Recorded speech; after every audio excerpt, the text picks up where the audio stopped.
Chapter का नाम है how to tell wild animals, मतलब वाइल्ड एनिमल्स को पहचाने कैसे।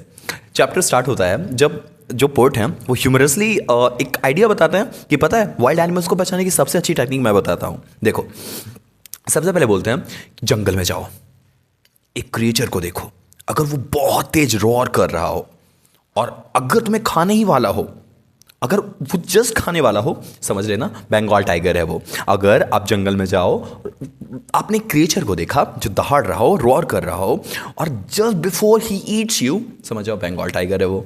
नेक्स्ट बोलते हैं कि अगर मुझे बंगाल टाइगर को पहचानना होगा तो मुझे वहाँ जाना होगा, मुझे वेट करना होगा अनलेस ही ईट्स मी, और एक तरह से ब्लेंड कर रहे हैं ह्यूमर को with a hint of danger कि बहुत खतरनाक होता है वो। आगे वो डिस्क्राइब करती हैं लेपर्ड को, बोलती हैं कि पता है लेपर्ड के स्पॉट्स होते हैं जो कि वो अपने प्रे को जब भी देखता है, एक्चुअली इसके पूरी बॉडी पे स्पॉट्स होते हैं। अगर राउंड स्पॉट्स आपको दिखें इसका मतलब वो लेपर्ड है।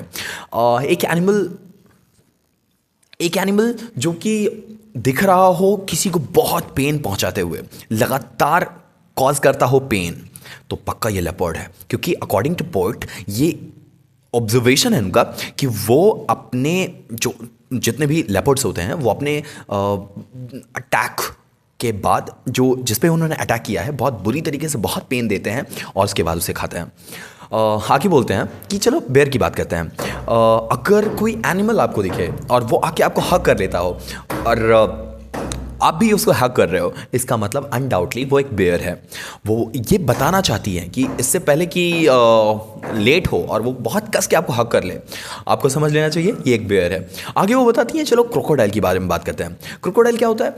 अब वो बोलती हैं कि अगर कोई खा रहा हो आपको खा रहा हो और उसके बाद खाते हुए वो रो रहा हो, इसका मतलब वो एक क्रोकोडाइल है। Means there is a creature who comes to you, who bites you, who chews you, who digests you, swallows you, and then you need to understand that I was eaten by a crocodile.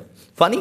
तो poet add करते हैं एक playfulness, एक twist कि crocodiles जो होते हैं बहुत ही डिसेप्टिव होते हैं, उनके tears should not be trusted, बिल्कुल नहीं, वो एक्चुअली नहीं होते। इसीलिए हम कई बार बातों में बोलते हैं क्रोकोडाइल्स टीयर, मतलब मगरमच्छ के आंसू, आपने सुना होगा। नेक्स्ट आते हैं हाइना। वो बोलती हैं कि उसका कैरेक्टर तो ऐसा होता है ना जैसे स्माइल कर रहा हो, और बहुत ही मिसलीडिंग कैरेक्टर होता है, डेंजरस सिचुएशन से वो स्माइल कर रहा होता है। नेक्स्ट जो कैरेक्टर है वो है चैमेलियन। अब ये बहुत छोटा होता है, कलर इसका हमेशा चेंज होता रहता है और जो ब्लेंड कर लेता है अपने आप को परफेक्टली विद सराउंडिंग। अगर वो ग्रीन एरिया के पास गया तो वो ग्रीन हो जाएगा, अगर येलो एरिया के पास गया तो उसका कलर ही येलो हो जाएगा। वो ये बताती हैं कि आप सारे एनिमल्स को देख नहीं सकते, आप अगर बाकी सारे एनिमल्स को आपने देख लिया, बाकी सारे एनिमल्स आपको नॉर्मली दिख जाते हैं, लेकिन अगर कोई एक क्रीचर है जिसे देखने में आपको बहुत मुश्किल हो रही है तो यह पक्का चैमेलियन होगा। क्यों?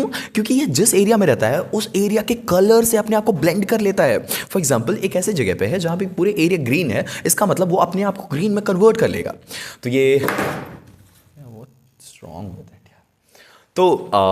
ये चैप्टर ये बताता है कि हम किस तरह से एनिमल्स को पहचानें, लेकिन इसका जो ह्यूमर स्टोन है ये दो तरीके से हमारे लिए बेनिफिशियल है। पहला कि हम उन एनिमल्स को पहचानने में हेल्प हो रही है, और अपने विट, इमेजिनेशन और ह्यूमर के कारण ये थोड़ा फनी और ह्यूमरस भी हो रहा है।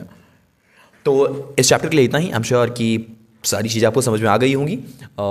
You have any particular question, you may comment it down, I definitely try to answer that. If you have any particular chapter in your mind which you want me to explain in this vision spoken English channel, I'll request you to comment it down and I'll surely make a video upon it.